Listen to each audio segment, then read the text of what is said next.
Ease My Trip, it will be an all-time high for the Ease My Trip, 497.60, 496.40 now. चंदन, यहाँ पे एक तो ये बड़ी रेंज कटेगी, ये इसका ऑल टाइम हाई क्लोज होगा, और एक स्पेशली आप समझ लीजिए कि अगस्त के महीने का एक ये राउंडिंग बॉटम का ब्रेकआउट है 499 नाउ। और कैसे अप्रोच करेंगे आप इसको, स्पेशली डिलीवरी के प्रोस्पेक्टिव से? बिल्कुल वीरू, मेरे हिसाब से डिलीवरी और साथ में बीटीएसटी भी ले लेना चाहिए। ये काउंटर ने अभी तक का जो लाइफ टाइम आई है वो 507 का है। आप इससे लगभग आप देखोगे इसमें 7 महीने की ट्रेडिंग हिस्ट्री है। 7 महीने पहले काउंटर सेकेंडरी मार्केट में आया है। आप प्राइस पैटर्न को देखें तो हर बार एक मल्टीपल सपोर्ट्स लेके काउंटर टर्न होता है, और अब एक लंबे कंसोलिडेशन के बाद में अब वापस न्यू हाई पे जा रहा है। मैं देख रहा हूँ 60 दिनों से इसी दायरे में चल रहा है, और आज जाके ये 60 दिनों का बड़ा कंसोलिडेशन ब्रेकआउट और 500 के ऊपर डिसाइसिव होल्ड होने के लिए तैयार है। तो इज माई ट्रिप काफी अच्छा लग रहा है। ऐसे मार्केट में भी ये काउंटर 10 से 15% की रैली दिखाता हुआ नजर आएगा, तो बिल्कुल यहाँ पे खरीदारी की सलाह रहेगी। इमीडिएट बेसिस पे भी आपको यहाँ पे 400 लगभग 78 के स्टॉप लॉस रहेंगे। 520 तक के टारगेट आपको इज माई ट्रिप दिखाया जा सकता है। 578 के लक्ष्य के लिए ईज माई ट्रिप। डायरेक्टर साहब, लंबी अवधि का चार्ट दिखाइए हमारे दर्शकों को। और आपने जो उच्चतम लेवल देखा था 507 का, वो था 9 अगस्त को, वो आपको शायद ध्वस्त होता हुआ दिखे। हमारे डायरेक्टर साहब बता रहे हैं कि ईज माई ट्रिप के जो सीईओ हैं निशांत पित्ती साहब हमारे साथ कल जुड़े हुए थे, और उन्होंने काफ़ी बुलिश कमेंट्री दी। अगर आप समझिए कि किसी भी हवाई जहाज़ में पैर रखने की जगह नहीं है, तो इन ट्रिप्स को जो प्लान करते हैं उनके स्टॉक्स भी आपको दिन के उच्चतम लेवल पर और रिकॉर्ड हाइस पर ट्रेड करते हुए दिखेंगे।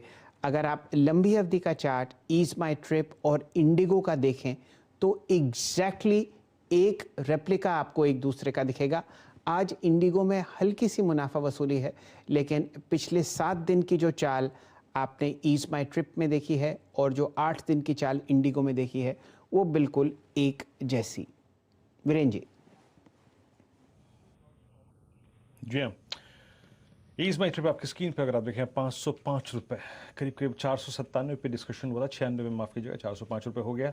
LIC हाउसिंग फाइनेंस आज लगभग 2 बजे बड़ा कन्विक्शन के साथ मैंने, अगर आप देखें, ये बात की थी इस स्टॉक पे, और कन्विक्शन इसलिए आ रहा था क्योंकि आज इसने बहुत स्ट्रॉन्ग वॉल्यूम्स के साथ अपने 200, साथ ही साथ आप समझ लीजिए कि अपने 50 डेमा को और अपने 100 डेमा को, ये क्लोजिंग जो है ना वो लगभग 423 रुपये 40 पैसे के प्राइस पे अपने 100 डे एक्सपोनेंशियल मूविंग एवरेज के बहुत नज़दीक करता हुआ। आपकी राय इस वक्त क्या होगी चंदन? इसका कोई ऑप्शन पिक करके या फिर कोई स्प्रेड बना के काम करें? CNBC आवाज़ पे पहली कॉल ली थी इस पर राजेश सतपुते जी ने 383 के आसपास मेरे ख्याल से लॉन्ग, वहां से 40 रुपए का स्विंग आ चुका है, मोर देन 10%। अब लॉजिकल टारगेट ऊपर की तरफ बैठते क्या है? 443, वो फर्स्ट डे पोस्ट अर्निंग्स जो आया था 26 जुलाई को। बिल्कुल वीरू, काफी अच्छा प्राइस पैटर्न यहाँ पे देखने को मिल रहा है, और सुबह से लगातार आप इस स्टॉक में फोकस कर रहे हो। मैं डेली चार्ट पे यदि रिसेंट के बड़े स्विंग हाइस को कनेक्ट करता हूं तो यहाँ पे एक फॉलिंग सप्लाई ट्रेंड लाइन निकल रही है, और आज का क्लोज भी एक 50 डेमा के ऊपर है। तो 2 तरीके हो सकते हैं इसको ट्रेड करने के लिए। पहले तो आप इसमें 420 का कॉल ले, 14 रुपए 70 पैसे के आसपास चल रहा है, आपको 10 रुपए का स्टॉप लॉस लगाना पड़ेगा 22 रुपए के टारगेट के लिए।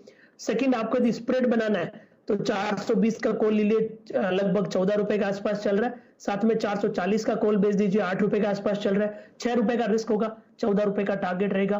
1:2 का रिस्क रिवॉर्ड रेशियो, और पॉजिटिव बायस के साथ आप काउंटर को 6 रुपए के रिस्क में ट्रेड कर सकते हो।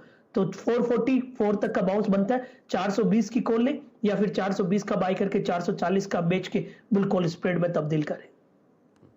LIC हाउसिंग फाइनेंस फिलहाल आपके सामने ट्रेड करता हुआ ऑलमोस्ट दिन के उच्चतम लेवल पर। डायरेक्टर साहब, इससे पहले कि हम लोग मोमेंटम ट्रेड्स शुरू करें, बस